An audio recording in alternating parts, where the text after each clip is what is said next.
कागल शहरातून जाणाऱ्या राष्ट्रीय महामार्ग उड्डाणपुलाचा प्रश्न सुटला।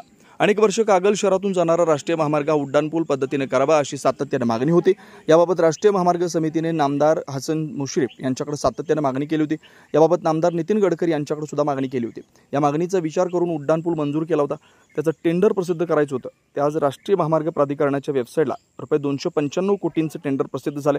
अनेक वर्षांची मागणी यामुळे मंजूर झाली। यामुळे कागल शहराच्या वाहतुकीचा प्रश्न सुटण्यास मोठा सहाय्य होणार आहे। या टेंडरमध्ये उड्डाणपूल, सर्व्हिस रोड, कागल शहरातले जे अनेक वाहतुकीचे प्रश्न भेडसावत होते ते मार्गी लागतील।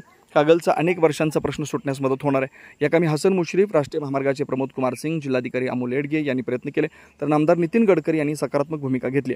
त्यानिमित्त कृती समितीचे सर्व सदस्य हे या उड्डाणपुलाच्या मंजुरीसाठी प्रयत्न करणाऱ्या आपल्या सर्वांचे आभार मानतो, असं पत्रक कृती समितीचे अध्यक्ष भैया माने व प्रकाशराव गाडेकर, उपाध्यक्ष संजय ठाणेकर, संजय चितारी, सौरभ पाटील, नितीन दिंडे, नवाज मुश्रीफ, सतीश घाडगे, असलम मुजावर, प्रवीण काळभर, सुनील माने, सुनील माळी, संग्राम लाड यांनी प्रसिद्ध केले। तसेच पाठिंबा देणाऱ्या सर्व नागरिकांची या कामी मदत झाली आहे।